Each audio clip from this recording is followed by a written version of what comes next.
yang dulunya adalah pimpinan DPR yang namanya Pak Adis Kadir mewakafkan ke negara untuk menjadi hakim Mahkamah Konstitusi.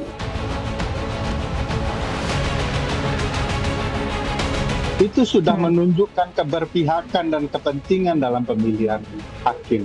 Masa DPR terbuka seperti itu ya?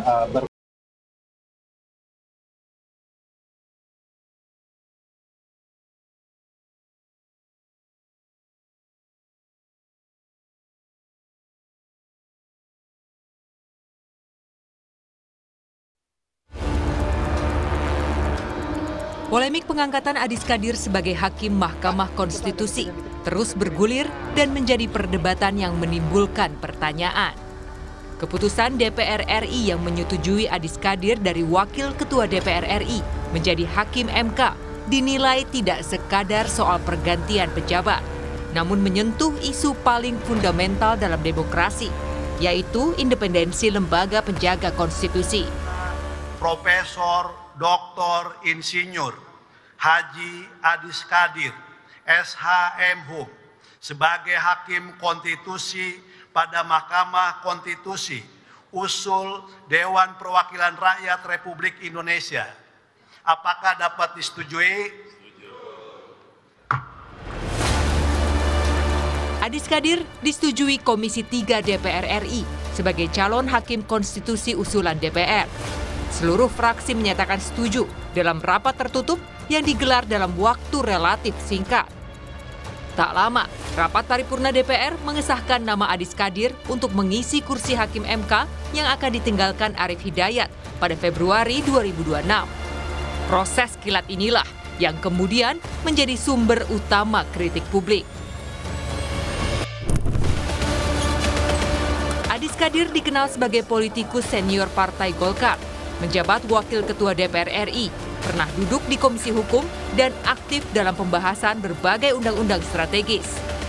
Meski memiliki gelar doktor hukum, statusnya sebagai politikus aktif dinilai banyak pihak menjadi masalah etis serius. Ketua Umum Partai Golkar Bahlil Lahadalia merespons bahwa Adis Kadir telah menyatakan mundur dari partai politik sebelum pencalonannya sebagai Hakim MK. Bahlil bahkan menyebut bahwa Adis selama ini merupakan kader terbaiknya. Mewakafkan salah satu kader terbaik Partai Golkar yang dulunya adalah pimpinan DPR yang namanya Pak Adis Kadir, mewakafkan ke negara untuk menjadi Hakim Mahkamah Konstitusi. Proses beliau menjadi Hakim Mahkamah Konstitusi sebelum diputuskan itu sudah melakukan pengunduran diri, baik dari kepengurusan maupun keanggotaan. Pengamat hukum tata negara Bivitri Susanti menilai, mundur secara administratif tidak serta-merta menghapus jejak politik dan potensi konflik kepentingan. Bivitri menyebut penunjukan Adis Kadir sebagai Hakim MK tak transparan. Pasalnya, fit dan proper test yang dinilai singkat serta minim tanya jawab. Kita nggak ada yang tahu tiba-tiba sudah langsung dilakukan fit and proper testnya itu dan kemudian ditetapkan.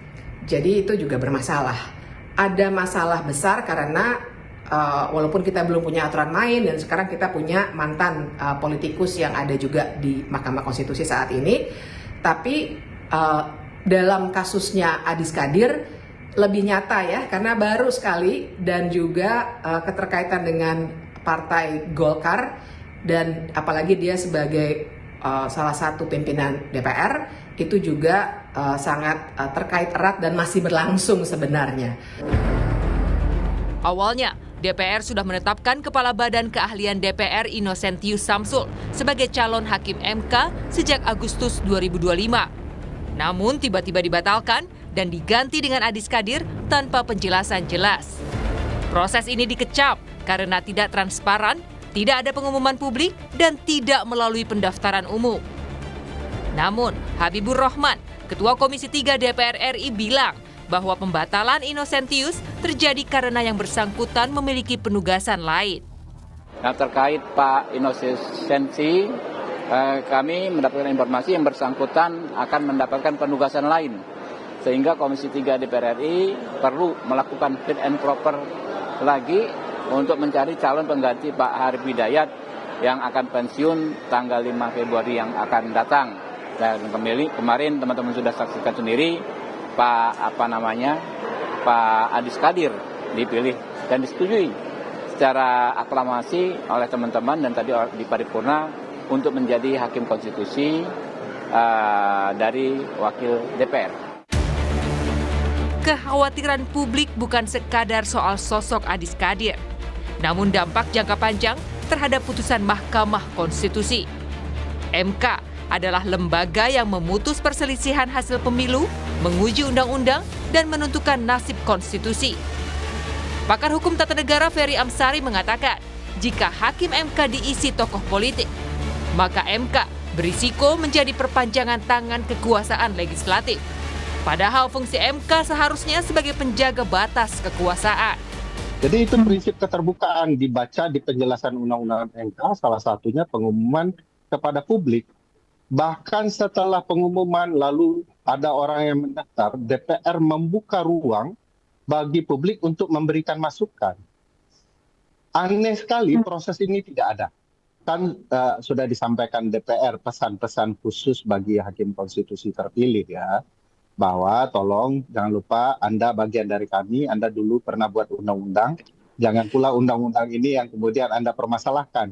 Itu sudah menunjukkan keberpihakan dan kepentingan dalam pemilihan hakim. Masa DPR terbuka seperti itu ya, berkolusi terhadap hakim ya. Itu mau wasitnya wasit utama maupun wasit hakim garis itu Pak Nurdin sudah nggak fair itu karena bisik-bisiknya sudah terdengar secara terbuka. Jadi dampaknya ya adalah kepentingan publik melalui undang-undang dan segala macamnya.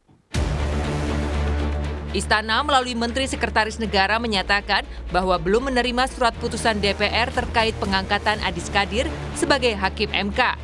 Istana baru menerima surat resmi dari DPR terkait pemilihan wakil ketua DPR dan deputi Bank Indonesia. Meski demikian, Istana menghargai kewenangan DPR yang menunjuk Adis Kadir sebagai hakim MK. Pak Adis Kadir ada peluang banding nggak, Mas? Belum ya, jadi kami baru hari ini menerima surat dari DPR baik untuk pemilihan wakil ketua DPR, kalau hati-hati dan deputi Gubernur Bank Indonesia. Jadi secepatnya akan kami proses supaya proses lanjutannya bisa segera berjalan.